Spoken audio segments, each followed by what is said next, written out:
Hello and welcome to another episode of Town Hall Chat.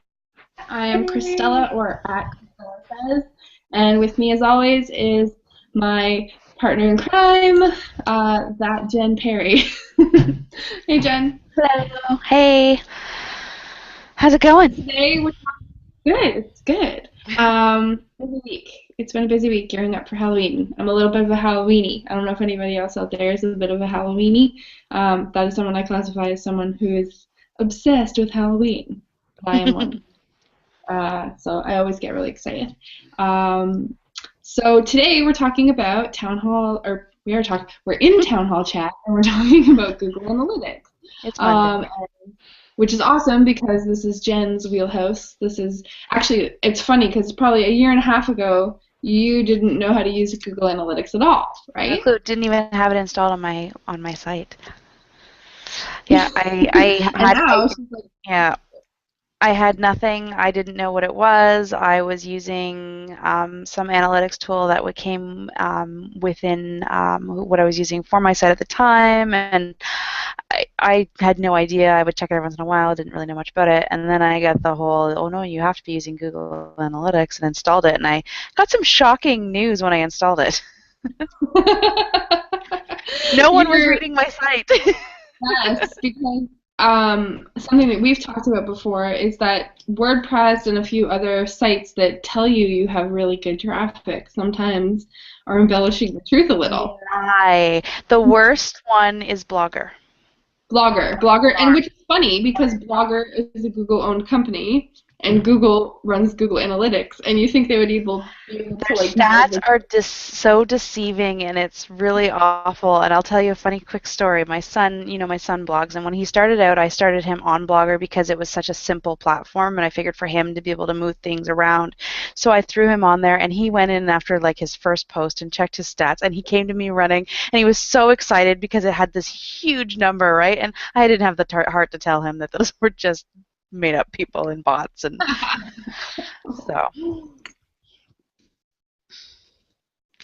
I'm sending out everybody a message. All right. Woo! Come join us. All right. Yay. Anyway, Okay.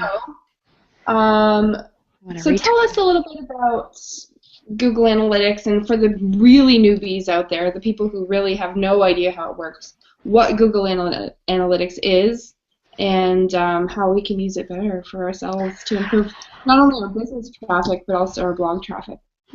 Okay, well, Google Analytics, just sort of the quick overview is that it's basically an application to track data. At the end of the day, it's just looking at data for a particular website, whether you're a business site, a blogger, a personal site, whatever it is that you have online. Google Analytics is there to basically tell you some different information about your site. So for a blog, there's a lot. Google Analytics can actually do a whole lot, and there's so much about it that I think that if you were a large company, you would obviously have somebody who does this, and they would know these things. But there's so much we won't even touch on because when we're talking smaller businesses and blogging, there's really sort of the main things that we need to concentrate on, and those are basically who's coming to your site, how are they getting there, and what are they doing once they get there. And those are sort of the main things that you want to know as sort of a blogger or a small business. What are people doing on your site? So Google's Analytics is there to track that information. Now, the difference between that sets Google Analytics apart from other tracking, program software, whatever, is the way that they track their data. So they basically solved the solution of tracking unwanted visitors to your site, and so they've removed that. So they've removed the bots, the automatic bots, the crawlers, anything that's the spammer, the comment spammers, anybody who's coming to your site not to read your site and is just coming to try to break into your site or whatever. They've removed those numbers and the information from your data. So you're getting, I'm not going to say 100% accurate data, and we'll talk about that a little more, but you're getting probably the most accurate data across the board. Awesome. And do you think that, like industry standard, we know that Google Analytics is the way to go. Do you think that it really can help a blogger or a business learn how to manage their website better? Oh, absolutely. With with Google Analytics, or any analytics really, but with Google Analytics, what I'll say is that it's going to tell you what on your site is working and what isn't working. So you're going to learn so much about who's coming on your site and what is getting them there. And that's the big thing, especially if you want to monetize your blog, or if you're a business and you want to get more and more, more hits to the site. You want to I know think what it is that's getting them there. from the business and marketing perspective versus the blogger perspective, what it does is it lets you know where in the sales funnel people are falling off your site. So if you have 5,000 people coming to your site every month, but only 3 of them are making purchases, you've got a problem, and you need to solve where that issue is. So you create conversions, which is when you go into Google Analytics and you set up kind of a page that would be considered your conversion page, and then every time someone hits that page, Google considers that a conversion. So whether it's your, thank you for your sale page or your shipping notice or whatever it may be, if you're selling a product, getting the information that tells you where people are dropping off in that process can give you so much information into how to improve your sales process and how to improve your business website so that it's stickier and people are being more consistent with what they're doing. And I mean, when you get really into the long tail side of Google Analytics, you realize just how serious it is for tracking your business movements. And if you're in a web-based company, you can't not be on it at this point, basically. Absolutely. And when it comes to like a PR perspective, it's becoming more and more common that PR companies want to see your Google Analytics stats versus anything else, and it's because they're getting the stats. Just sorry to interrupt you, not just the stats, but the screenshot of the stats. More and more companies are asking to see the actual screenshot of the whole page of your audience overview, as opposed to just you giving them the numbers that you're seeing on your analytics. And why is that, Jen?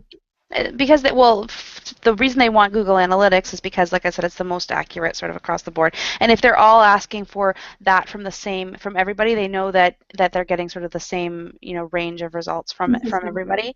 And then basically I just lost my train of thought there. Sorry, but. The main basically what they want to see is they want to see the screenshot, because they want to see that not only they want to see maybe the main, like the numbers that you're going to give them, they want to see sort of how it all correlates together. So the bounce rate. A lot of websites have really high traffic but really high bounce rates. So that's telling you that those visitors who are landing on your site are landing on your site and then jumping off very quickly, like under 20 seconds. So what are they really getting in terms of content from your site? They're not creating any conversions. They're not doing anything when they're there. They're hitting it, going, oh no, this is what I wanted, and leaving again. And I think they're also trying to solve the issue that they have, where we all know that there's sites that get a very large volume of page views and hits and such, but they're not always, like if it's all contests or all things that are just bringing people there that have no interest in what it is that the rest of your writing is about, and they're not going to see the other pages, then that's really not the type of, they may want to go, that's where we're going to get into the quantity versus quality. And I mean, and in a sense, you could call that clickbaiting. I mean, to me, contesting and clickbaiting are one dragon with 2 heads. Like they both come from the same kind of place where you want to drive traffic to your site, but if you're not doing it in a way that's authentic or genuine or whatever you want to call it, the people aren't sticking around because they're there to do what they wanted to do or get the information that they wanted to get or be offended or whatever it may be, and then they leave again. So to build real followings and have real engagements with people takes more than just writing a really interesting or shocking headline or, writing contests posts every 3 days. So how do you, in terms of the type of content that's sticky on a website. So when we say sticky, we mean stuff that makes people stick on your site for longer periods of time and hit more than one page. So maybe we should just go do like a brief overview of what the Google Analytics key terms are, just to give people who maybe aren't. So when we're talking about audience, you mean? So we can talk about audience. We can talk about unique monthly page Okay. views. Yeah, no, so when because what I like to show sort of the main page that everybody should be looking at. Like my biggest tip, and we talked about this a little bit. We kind of started to talk about this in the chat this evening. Is this is a page that I look at daily, and you can call it as obsessive if you want, but if you go to your audience, if you go into your Google Analytics and you go to audience and overview, that's this page that PR companies are asking to see screenshots of, and because this is giving them the information about the who is on your site, and so it's sort of like the whole overview of what's going on your site. So there's just to understand those terms, or those are the kind of important terms you need to know on that show up on that page. So you're going to see your sessions, your users, page views, your pages per session, your average session duration, your bounce rate, and your new sessions. And those are sort of like the main things that show up there with the graph above, and then below you're going to see sort of a little bit of demographic information. So what a lot of people get a little bit confused about is the whole sessions versus users. Versus page views. What does that mean exactly? And so my sort of answer to that is page views is exactly as that sounds like. It's how many pages basically were clicked on or viewed. How many eyeballs, not people, but how many eyeballs overall are hitting your pages? Yeah. So is the best way to put it. Right. And then your users is exactly it's what used to be called unique. So it's it's how many people, whether or not they came to your page. Yeah, individuals, whether or not they came to your page one time that month or 27 times that month, they're one person. And then sessions, I like to use. That's classified as an IP address, right? Right. So obviously if there'd be cases where it would maybe be you could have 2 or 3 on the same IP, and that would be one user. And that's where sort of when I say it's not 100% accurate, that's one of the reasons for that, because it is all based at the end of the day on IP addresses. And then in saying that, a little note on that as well is that there are cases where not every visitor to your site is getting tracked, and that's mostly because if somebody is really trying to do a good job to hide who they are on the internet and they're masking their IP or using certain types of proxies and such, they may be Google may think that they are not a real human, and in that case they don't get counted in your numbers. But saying that, they also don't get counted in anyone else's numbers, so that's sort of where it evens out. And I mean, that's a rare case, especially in the blogging demographic. Yeah. That's not something that's happening. I mean, if you're selling like anonymous t-shirts, then that might be an issue. But outside of that, I don't really know. No. So then let's talk about unique views. So what is that? Sorry, no, we were just talking about users. That replaced unique. Right, what you have to understand is that Google Analytics went through a little change recently. And it's new terms. And unfortunately, they mean basically the same thing, but they have used different words that sort of, I think, make a little more sense in the end. They do.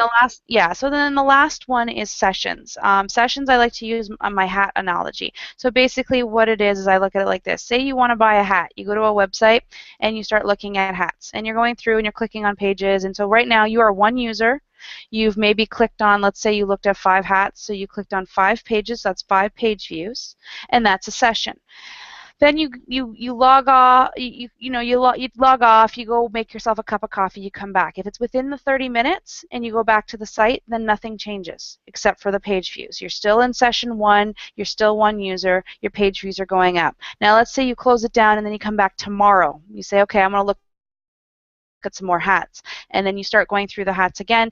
You're now still the same user, so that number's not going to go up. Your page views are still going up as you're clicking on more pages, but now you're into session 2, because this is a unique session that is different from the session from the day before. And a session is in 30-minute increments. So if you go back within 30 minutes, it doesn't count as a new session, but if it's outside of 30 minutes, then you're a new session. So say you buy a hat, great, they ship you your hat. A couple days later your hat comes, it's not the right one, you got to go back and find out how you can return it. You go to the site again, still you're the same user, your page views are depending on how many pages you're clicking through once you're on the site, and now you're into your 3rd session. So does that make sense? Awesome. That's a really great analogy for it. So in talking about all of that and that analogy, what does things like having extra tabs open on your browser and timeouts and things like that, how does that play into it? That's an interesting question because I don't really know exactly. Do you know? Yeah. Okay. So how a timeout works is if there's no activity on the page, I can't remember the exact time Oh, period, but okay. I'm sorry. I didn't. Yeah, I think I didn't understand what you were asking. Okay, I see what you mean. Yeah, I think yeah. There's leave an your amount of browser open. seconds. I think Yeah. that what was the seconds? I know. Okay, you keep talking and I'm gonna find it. Jen's gonna research.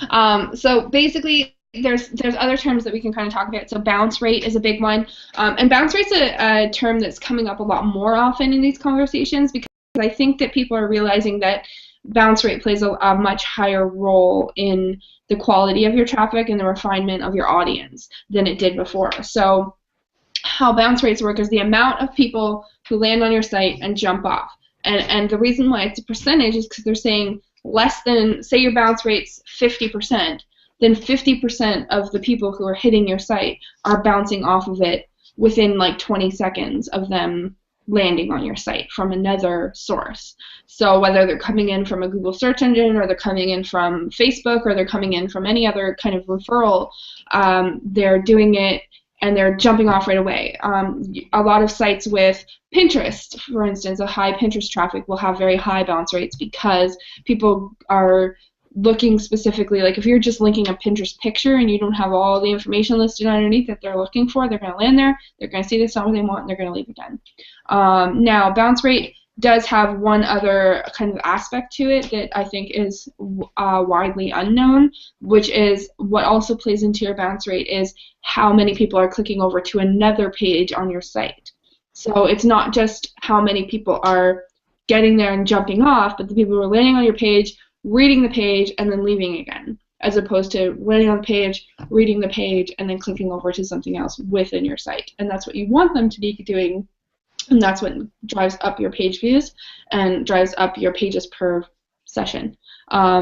And what you want to look at with your pages per session number is, you know, if you have for every user you have an average of like 3.5 pages per session, that's a good average because that's telling you that your users, people who are landing on your site, on average, are visiting more than just the page that they landed on. They're going to more places. So the numbers you want to be focusing on driving up, in my opinion, obviously your page views and your unique monthly visitors are par for the course, but I really focus on driving down your bounce rate. So you want it to be as low as possible, and not too low. Any bounce rate under 1% is usually indicative of an issue with your coding on your site, and not the fact that you don't have anybody bouncing off, because that's like statistically impossible. And then driving up your pages per session or pages per user. I can't remember. You can clarify that. And then having those two numbers. You know, even if you don't have a ton of blog traffic, if you can say to brands or PR companies, you know, I might not have 50,000 visitors a month, but I have really good readers who really read everything on my blog. That says a lot to them about the quality of your engagement, and they'll look into your social media and how you interact with other people, but they'll pay more attention to someone who's stickier in the long run, because it says that what they're saying is important to the people who are reading it. And that's really what you want to go for with this type of thing. Now, when it comes to businesses, stickiness is also very important, but maybe your pages per session aren't as important, or maybe, you know, you want to watch specifically where your people are going in the traffic because you're not trying to send them in a specific direction. So when you're thinking of it that way, the page that's always the most important to me is the traffic flow pages. Where are your people landing on, where are they going to, and where are they leaving from? And those are really indicative from a business perspective of, you know, is everybody dropping off on one page specifically, and why are they doing that? And then you figure out why people are doing that, and then you tweak it until they stop doing that.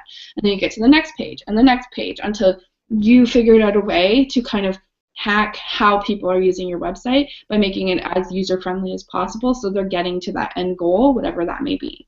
Right. And I actually set up conversions, sorry, just to add one more thing. I actually set up conversions on my Google Analytics on my blog, not because I'm selling t-shirts or anything, but because I wanted to see how many people I could get to hit a conversion that I set. So for me, the conversion is when someone shares something from my blog page. So I keep track of, as a segmented kind of audience, who is sharing. I want to see, are those numbers as good as they should be for the relative amount of people who are coming into my site every day, or could I be doing more to bump up that audience as well? That's for sure. And then you can, that's the great thing about conversions. It's not just about money. You can really, it's, I think that conversions in itself is a whole session you could do a whole thing on, and setting up goals and conversions and all that kind of thing. But it's great for tracking things. Like I like to play around with it a little bit, to track things such as newsletter signups. So if you have like a thank you page, thank you for subscribing page, after somebody enters their information for a newsletter, for example, you can use that to track like how many people are hitting that page, and seeing what you can do, moving around that box on your site, for example, to see where you're going to get more from and things like that, as well as looking at things like one of the ones I love is I recently set one up, telling me whenever I get more than 2 page views per session, which, because on average your pages per session are below 2 for the average blogger, because the majority of people are coming and staying on one page and leaving, and that's not, we want them clicking, we want them going to more pages. So I try to track how many are, and when people are coming, and when they're clicking on more than 2 pages, and and when I get people doing that, I want to see which pages. I want to look at the flow, and I want to see, well, which pages were they clicking on, and if I start to see a trend, then I have to look at, well, what is it about those pages that make them want to click more.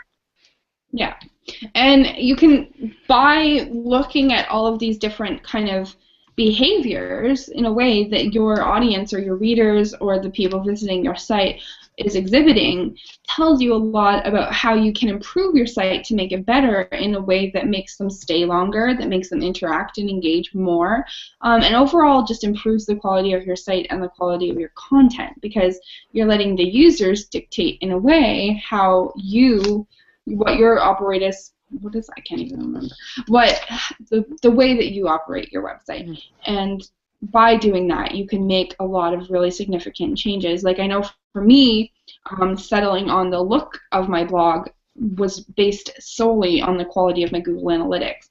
And that's something I think that isn't really being discussed overwhelmingly in the blogging community, is the overall style and appearance of blogs and the nature of which that they have in affecting your traffic. I have an example where I kind of got sick of, I'm a Gemini, I get sick of things easily, and I got sick of the look of my blog, and I had really good numbers in terms of my bounce rate and my page views, and I really wanted to change it up, and I didn't really think much about it. I got a new theme. I paid for a pretty penny for the theme, and I put it on, and it looked beautiful. It was a gorgeous theme. It was very modern, very me, and my bounce rate went up to 60% overnight and stayed there. And I said, oh crap. So I immediately put my site back to the way it was, because sometimes it's just not worth it to make those changes. Sometimes the look and feel that you want to go for doesn't have the effect you were hoping it would have. And what it told me was either my site was loading way too slow, or the people who were landing on it maybe thought it was pretty but didn't think it was what they wanted to use in terms of a site for reading content. So I went back to the old theme, and immediately my numbers went right back down, my bounce rate went right back down, and I was able to see that just that little tweak made a huge difference. So those little tweaks over time, paying attention to the way that your Google Analytics is working and paying attention to the numbers that you're getting and making tweaks based on those numbers, can tell you a lot about what your audience wants and what they don't want. So for me, I learned that to stick to bright white, like very light color schemes with your site. People who have impairments in their vision have trouble reading sites that are dark. And as we go on in time, we're going to see that there's more accessibility laws coming into place with how your site can look for the overall benefit of everyone. Bigger type plays a big role in that. Cleanliness of your site, is there too much going on? Are there just sliders here and sliders there and buttons here, and is everything blinking and jumping at you? What's the overall user experience, and how is that playing into the quality of the traffic that you're getting on your site and how long they're staying on? Mm-hmm. Jen, I know you just have done a lot of kind of blog overhauling, and it looks great. Nice logo, by the way. signed it. But what do you think so far of your analytics? Are they telling you anything about how people are liking your new site? Um, Actually, funny enough, nothing is really changing. So I think that's a good thing because I was worried because I remember exactly what you went through, and I was really worried because this theme's a little darker than I've done before, and it's a completely different look than what I had before, and I was a little worried. But so far, I've been tracking my analytics daily, and so far there's been no real sort of decrease anywhere. Everything's looking pretty much the same. My bounce rate's sitting around the same as it always has been, or it has been for the last few months at least, and so I'm optimistic that I did good on this one. You did good, girl. No, it's great. And and that even the lack of activity on Google Analytics can say a lot about something that's going on your site. So, when you make a big change and there's no change, did you want there to be a change or did you not want there to be a change? Because that plays a big role in how you make tweaks on your site too. And and to that, don't be afraid to go back and change content if you know of a way to make it stickier or make it work better for search engine terms. All of those things play into the quality of your traffic and the people who are finding your site. So if over the time you figure out a way to write posts better, write titles better, do your SEO properly, don't be afraid to spend a couple hours going back through your old content and kind of revitalizing it for the new things that you've learned since that content has been published, because it can make a big difference in your search traffic. Yeah. I recently went back and added alt tags, to my photos because I didn't realize that was actually really important. And to go and try to pin something from one of my old, I decided, I'm going to pin something from one of my old posts because I started to use Pinterest a little more. And I was like, the description box came up and it was like DCS something something. I was like, what is that? You're like, what is this? Why is that what's showing up in Pinterest when people try to pin my stuff? So sure enough, I looked it up and I'm like, oh, okay, that's important. So not only do you have to rename, because I had gone through it by this point and already renamed all my photos because I'd been told to do that, but I didn't realize that the alt tags were really important as well. It is, and it also, sometimes the alt tags can play into things like tweets even. So, when someone's tweeting something from your page, if there's an alt tag that's pulling, it'll just pull the content from that if you don't already have a pre-made kind of Twitter meta tag that's going to come up.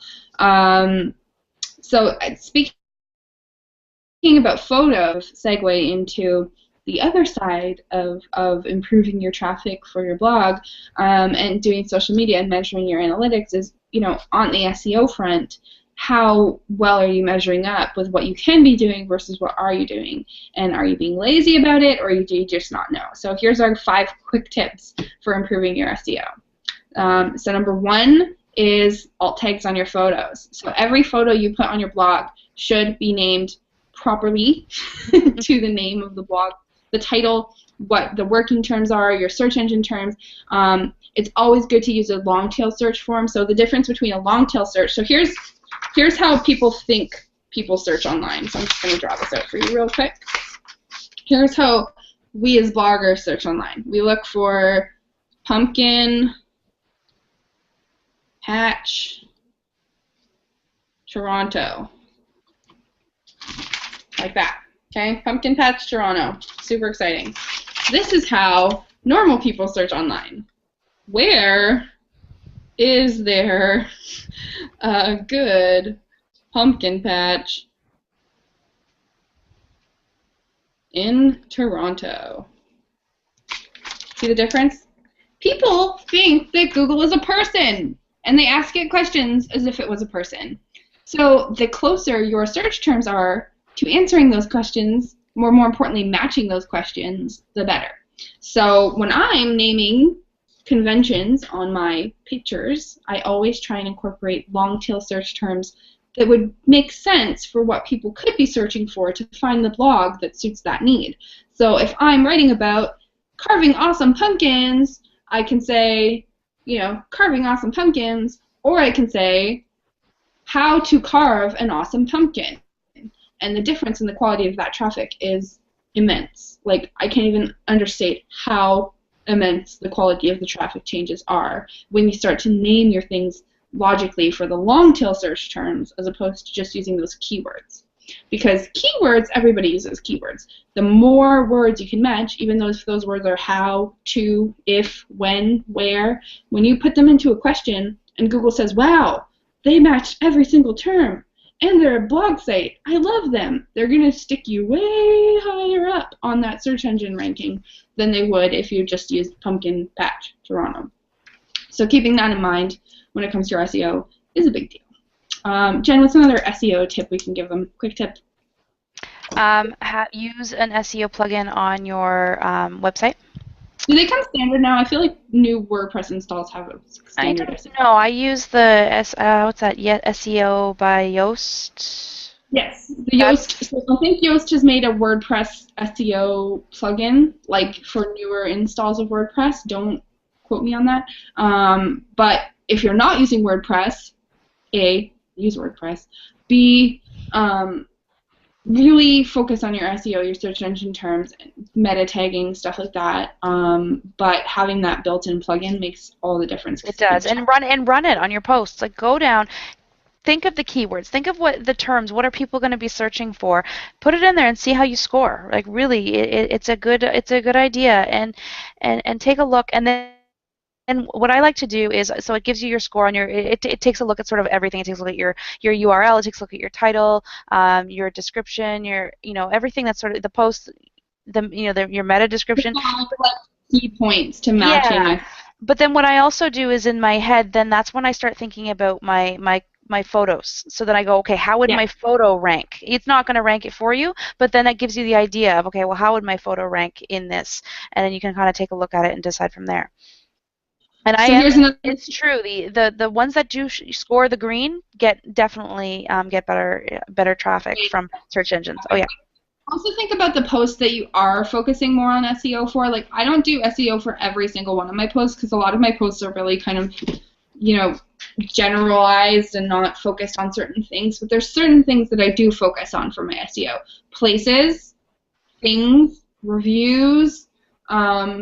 Testimonials, experiences, anything that involves a noun, basically, that people would be searching for, I'm putting more effort into my SEO. Another tip we can give you is when it comes to naming conventions, my best tip that I can give you for not only getting better SEO results is when you're doing your featured image. So sometimes blog posts you have 2 or 3 images that you throw out there. And I find with a lot of bloggers one issue that they run into is when they share those posts on other social networking sites, it's not always the image that they chose as their feature image that gets pulled up as the reference image for those links that are being shared.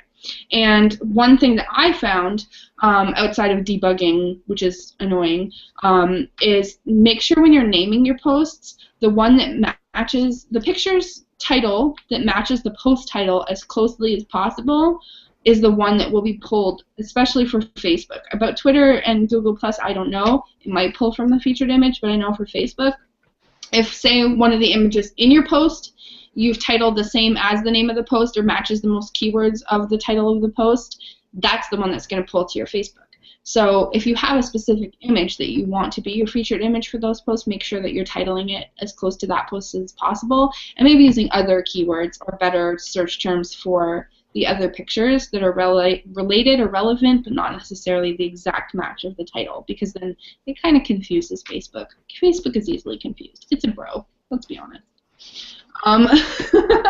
So I think that's it for quick tips, SEO quick tips. I think the last one would just be have a good idea of what it is that people will be looking for when they find that post. Take a second and think about it. If you're writing about mason jars with how to use mason jars for cool craft projects like this one that I just did. Oh, how cute is that? Chalkboard mason jars. So exciting. Anyway, so what is the search terms that people are going to be using for this? Are they going to be searching rustic leaves in jar, or are they going to be searching chalkboard mason jars?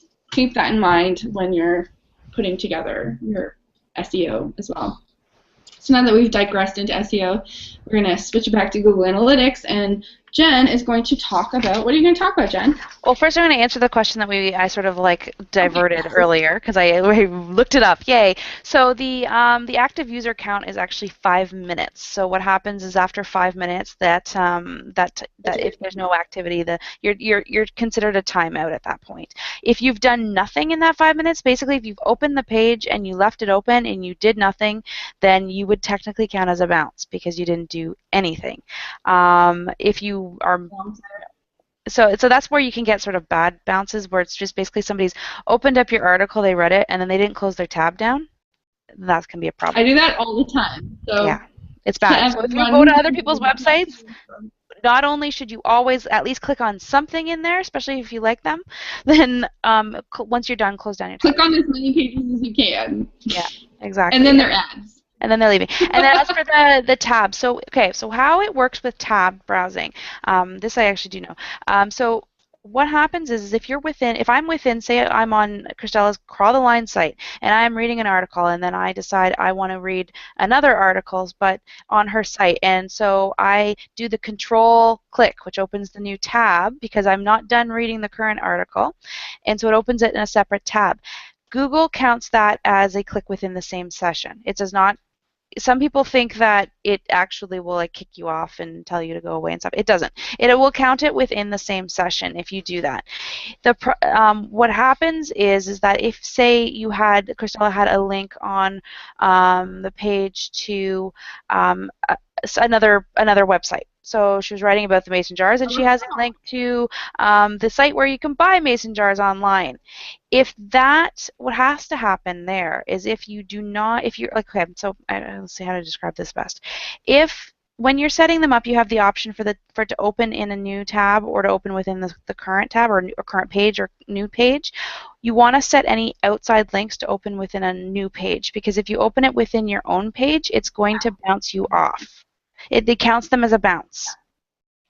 So Google Analytics can track accurately when you're on the same website. So if you're doing new tabs, doing whatever, you're doing it within the same one, it tracks it great, because it's the cookies and all that. I don't even want to get into that, but it's fine when it's the same site, that it's connected to the same Google Analytics and everything. The problem is when it goes to anything else, that's when it drops you off. So that's why it's very important to make sure that you always have those open in a new tab. Does that make sense? Makes sense. Okay, I felt like I was sort of blubbering there. So we have 2 questions that came in on the Twitter chat. Okay. The first one is from Jessica Terry, or @ForTheLoveOfMommy, and she asks, how do I get Google Analytics to give me the demographics data? So there's 2 kind of levels of Google Analytics. So Jen can explain the different levels and how it works. Okay, so here's what I'm going to say about this. All right, I have opinions about this topic. Okay. Opinions. I have an opinion about this topic. My opinion is this: you don't need the demographics, and the reason unless you have like 800 million people visiting your site every day. Facebook needs demographics. Yes. BuzzFeed could probably use demographics. The Gloss could use demographics. The reason why we don't need them too is because not only because it's such a small sort of that they're pulling from. The information is made up. For the most part. So I like to say that the demographic information on Google Analytics is just information that Google has pulled out of their you-know-wheres. Because it's for them, like, where are they getting this information from? Think about it for a second. You know when that thing comes up and says, can Google anonymously send data, blah, blah, blah, blah, blah, and we all click no? If you click yes, then they have some more accurate information. If you click no, then they're basically just making information up about you based on what you're doing online. So you could be, for the most part. I know it's not completely. From a marketing perspective, Google basically has assigned every person in the universe a anonymous code number that represents us, and each code stores all of our data, whether we've agreed to it or not, basically. If you used YouTube, you've agreed to it. If you used Facebook, you agreed to it. If you use Google Plus, you've agreed to it. And what it does is it sort of stores your data anonymously for all of your website, all of your online activity. Anytime you're signed into anything Google, it's tracking what you're doing. And yes, that can be a little bit creepy and a little bit big brothery, but from a marketing perspective, it provides a lot of insight into target demographics and audiences that it didn't necessarily have before. But back to the original point, yes, it is a little bit, I wouldn't say it's made up, I would say that for the amount of data you're collecting for a website that gets under 100,000 views a month, not really relevant. No. You know, there's more interesting data that you can collect from the user, from the basic analytics user profile, like you know, your geographic regions. That can be very interesting to someone. You know, if you're pitching a brand and you say, you know, I might be Canadian, but 99% of my audience is in the U.S., and they'll be like, oh yeah, I like you. And that type of information, so where they are, yes, that information, yes, I believe is absolutely valid. Where are they coming from? Now, saying that you're going to get a lot of false U.S. If you're a Canadian blogger, you're going to get a lot of false U.S. Results. It's unfortunate, and I hope that they figure out a way to. But it has to do with people using, you know, changing up their IPs and things like that. Anybody who's trying to, you know, get U.S. Netflix and things like that, you know, and then they happen to be on your, you know, those evil people. But so it's unfortunate because that information isn't as accurate either. But when we're talking about demographics, like I'm talking about, like, you know, male or female between these ages and what interests they have and things like that. What it's called, but it's like the advanced user. Yeah. Okay, so I'll sort of go back. I'll go away from sort of my personal opinion on it. And there's two levels. Basically, Google Analytics has sort of the basic analytics, which gives you all the information that sort of the average user would need. It's like we said, it's who's coming to your, you know, site as number wise, not so much about who they are, like if they're a male in their, you know, 20s or whatever, and then what they're doing on their site and how they got there. So that's the information sort of that's really important to pretty much everyone who uses Google Analytics. That needs that information. Then there's a second sort of tier of Google Analytics, and it requires you to make some changes to your code. So I never recommend anybody play around with this if you don't know what you're doing. So it's sort of, if you know what you're doing, then sure, go ahead. Programming, just stay away from it. If you know what you're doing, then sure, throw it on there. And there's no harm in doing it and tracking this information. But what I'm getting a lot of questions from people who lately who come to me because they said, I tried to do it and now I've screwed something up on my website and I don't know how to fix it. And it's like, what did you need? That you really don't need. The information that you're going to get is not worth the hassle you're going through to try to get the information. And that kind of brings me to the point of, like, installing Google Analytics for anybody who hasn't installed it or you know, isn't sure if it's installed properly or whatever. There's a plugin. There you can get a plugin. Be a hero. Use a plugin. Lazy ass, use the plugin. Seriously, if there's a plugin, just use it. Well, to be fair, I would say if your theme allows for you to drop the code into your theme, for sure, then that's use cool. that. Yeah, if there's a spot, then go for it. But if there's no spot and you're staring at this Google Analytics code and you're like, what the heck am I doing? Then just use the plugin, and all it wants is that UA code, which is a little one-liner, copy paste, it's done. And that is, in the beginning, that's really gives you the information you need. You're fine. It's all good.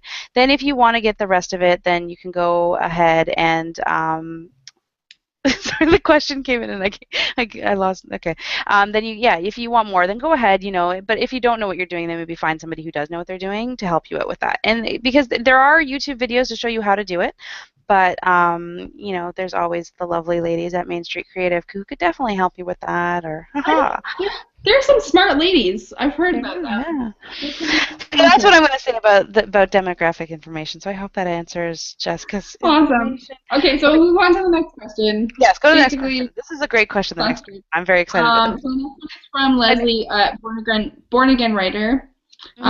What does it mean when the keyword? So when we're talking about organic search traffic that's coming in, when you're looking at the different places your traffic is coming from on your acquisition tab, what does it mean when the keyword is not provided? So in brackets, not provided.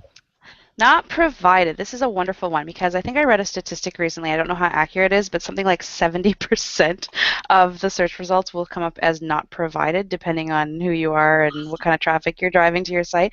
It's insane. And so you look at that and it's frustrating because you want to see what is those, that high volume. And for a lot of us, it's the first one out of, if you have it like listed as numbers, it can often be the first one or very high up as not provided. And then below that, you're getting the rest of your search results.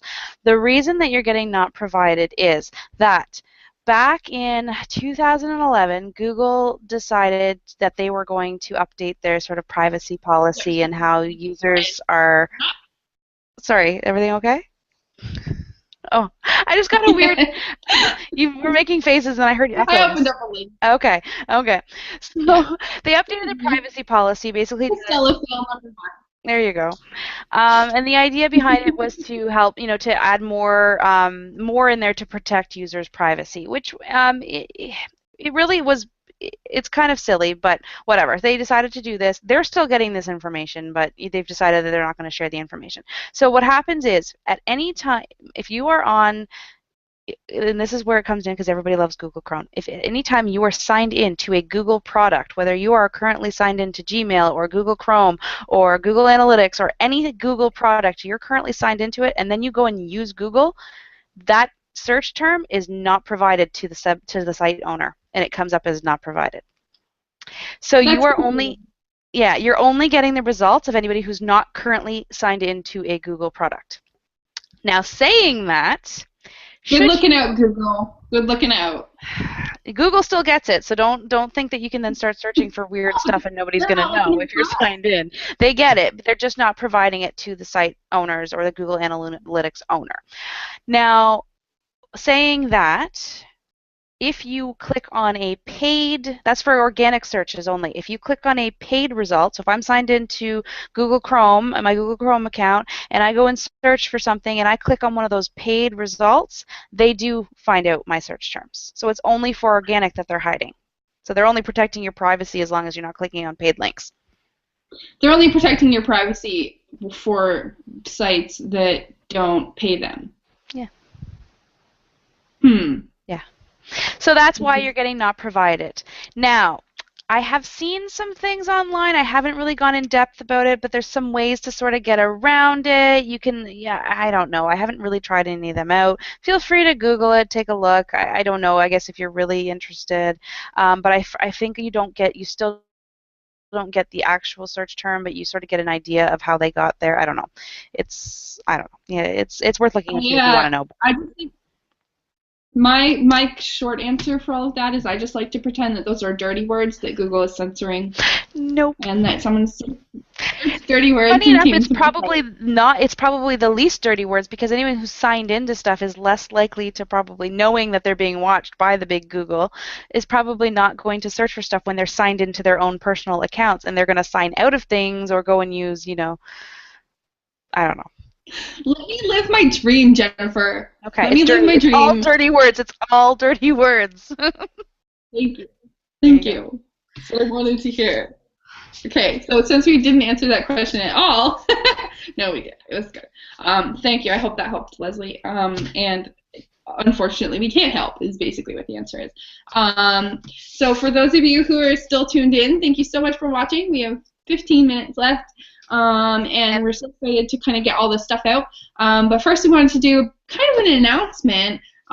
So part of what we're doing with Town Hall Chat is not only trying to grow an overall awareness of how we can all improve what we're doing in the business and blogging spheres online, but to start a conversation about what it is that we can do, what it is that people are doing, and share that mutual knowledge with everybody so that we're all on the same page and growing together. Because when someone else performs well, I perform well, and it we all grow together as a market. So we have sort of positioned Town Hall Chat as a free opportunity for everybody to get together and hang out on a Monday night with a glass of wine and chat about some cool stuff and hopefully answer some of your questions and give you some more details about things you didn't really know about before. But we want to kind of extend what we do with Town Hall Chat into more private sessions with people. So our first private session that we're going to be doing is with Jennifer. So Jen, you could take it away. Tell us about your private session. My That sounds private dirty. session. You could probably give Ooh, them it does another sound a name. little dirty. Basically, more in-depth Google Analytics. So this is something when we were at Blistum this year, my micro session topic was Google Analytics, and that's sort of why we're having this discussion now, because it's something that I've found that I actually enjoy learning about and teaching others about. So I'm actually going to host a series of sort of Google Analytics sessions for different levels. We'll start with beginner sessions for anybody who is really new, wants to kind of get on the learn the basics of Google Analytics.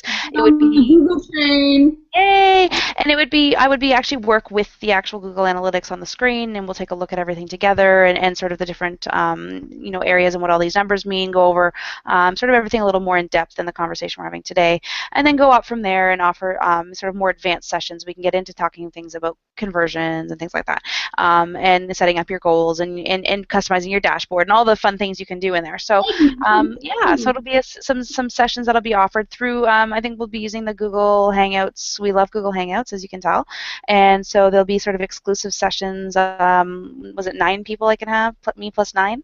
I think so. Yeah, something like that. So it'll be nice little small groups. You can ask questions. So it'll be a fun time.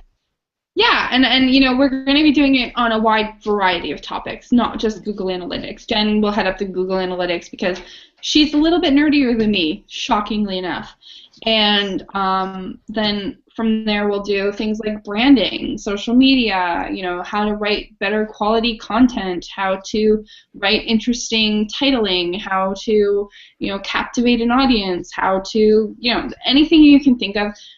When it comes to business and blogging is something that we're trying to focus on more. So of course we want your feedback. We want to know what it is that I'm not drinking moonshine. Sorry, a question just came up. Am I drinking moonshine? I wish I was drinking.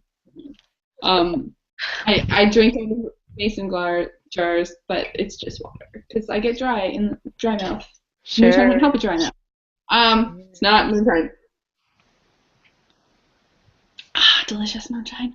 So we're going to kind of continue growing on that. So if you have a session topic that you're dying to know about, whether it's how to make your blog look better, what is user experience, anything like that, please let us know, and we will try and create a town hall chat about it, and then create sort of sub-sessions going a little bit more in-depth into not just our,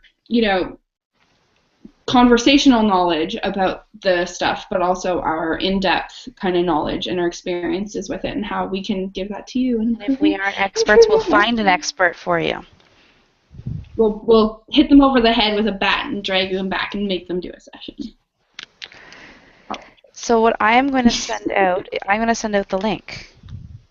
Okay, so Jen's sending out right now. If you're watching live, woo, so exciting. Jen is sending out a link to a new and fancy, not really fancy, Facebook group that you can join. It's a private group that you can join to not only get information about all the micro sessions that we're running, but also town hall chat every week and all of the blog ops that we're doing from Main Street. So if you're a blogger and you're looking to get more into writing reviews and blog opportunities and sponsored posts, not only are we working with really great brands to bring you interesting blog ops, but we're also working with bloggers to help develop the quality of the content that they're writing for blog ops.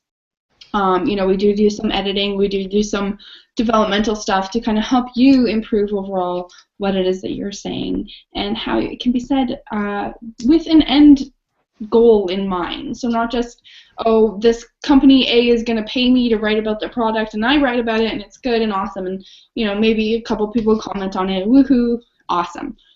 That, those times are quickly coming to an end, and we see that happening. So what we are focusing on is not just writing sponsored ops, because we all want to monetize, we all want to make money from this thing that we love doing, but also how to keep in mind what that end goal is in terms of, does the client want you selling product? Does the client want you, getting people more information? Is it an awareness campaign? And how can we all overall improve our marketing and sales techniques to make our jobs easier and to make our clients happier? So hopefully you want to tune in for that. And Jen just tweeted out the link to our Facebook group. So please ask to join, and we will accept, I'm sure, unless you're like a creepy internet stalker. You can join anyway. We'll teach you the ways. So that's basically it. Jen, do you have any more Google Analytics tidbits you can share with us? Tidbits. Oh my, there's so much. Oh my gosh, I didn't get to touch on like anything. I freaking love Google Analytics. Okay, so here's what I'm going to say. Use the real time. Yeah, Google University. Use the real time. The real thing, the real time. So if you go into your Google Analytics, there's this awesome little real time. This is an awesome, I learned a lot by using this in the beginning. So what happened was I would put a post, when I first learned about Google Analytics, I was in, like, I loved the real time when I found it. I was like, oh my goodness, you can see like who's on your site right now. So I would post something, and then I would immediately open a tab and put it in real time, and I'd sit there and I'd watch it. I'd be like, ooh, 5 people are on, and I'd get all excited. But it really gave me good insight on what time of day and, you know, to send out posts and what did well and what didn't, because I was seeing it right away. Yeah, you can go in later and take a look and you can see it by hour and all that, but just seeing it in real time like that is sort of a really cool way to do it. So to me, go in daily, take a look at your audience overview at the very least, and then take a look at real time after you're posting, at least for a little while, to get the hang of what you can see. If you're anything like me, your real time will usually be kind of depressing, but it will end when you do post immediately afterwards. Seeing those real-time results, it's very interesting. Oh, I also wanted to share, so make sure you join the group, because I'm going to post 2 links in the group. Jen is posting the group link on Twitter. Yes, so I've posted the group from Main Street as well. Okay, and so I am going to share some really cool reports that I made on Google Analytics. Basically, and I'll share the links in the Facebook group because they're a little long to throw on Twitter. They're like super long, and I want to explain. I don't just want to throw links out there, so I'm going to explain a little bit about them on there. But basically, they're reports so that you can see what's the best day of the week for you to be posting and what's the best time of day for you to be posting based on your previous, based on your history on Google Analytics. So if you have a couple months of data on Google Analytics, this report will be awesome. And so what I'll share you the link, and it will create the report for you on your Google Analytics. You don't even have to do anything. You just hit the button and it just does it. That is too awesome. You are too awesome, Jen. Yay. Jen is really the queen of like hacking your education. So if there's ever anything, and that's one thing I really recommend too. Like, it's great to watch Town Hall Chat, and it's awesome to talk to people who are experts in their field and go to conferences and all that stuff. But if you're not taking that bull by the horns and figuring out what it is that you need to know to make yourself better, you're never going to be better. So take the initiative. If there's something you don't know, don't wait until someone makes a Town Hall Chat about it. Although we'd love for you to come, make sure that you're really taking the opportunities that are there to seek out the knowledge that you don't have. Because the nice thing about working and living and interacting and engaging on the internet is that we have unlimited access to this overwhelming amount of knowledge, and there's no stopping what we can learn if we just put a little bit of time and effort into it. Jen's a perfect example of someone who, just over a year ago had never looked at a Google Analytics display screen, and now runs it like it's her job. It's a really interesting to watch how she's utilized the tool in a way that's improved her overall blog content, her quality, and her traffic. So yay, big win for Jen. Yay, thank you. It's true though. And and we love your questions. We love to hear what you guys have to say, and we thank you so much for tuning in tonight. And we want to keep the conversation going. So tweet us at Main Street CC anytime. You can also tweet me at Christella Says or at ThatJenPerry. And we have a lot more coming your way. What we want to know now is, what do you want to see next week? So we have some ideas in mind, but we really want to know what you guys are looking for. So if you have an idea for next week's Town Hall Chat, whether it be website design, logos, branding, how important is the quality of photos, whatever it may be, let us know, and we'll make a Town Hall Chat about it. Thank you so much for tuning in. This is Christella signing off. Jen, Bye. Have bye. fun. See you. Next Yeah, Monday, next Monday. November 1st. No, November 3rd. No. Third, yeah.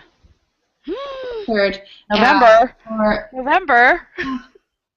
let us know. I know. November. Let us know what you want to talk about, and we'll talk about it. Okay? See you soon. Same bat time, same bad channel. Happy Monday. Ugh.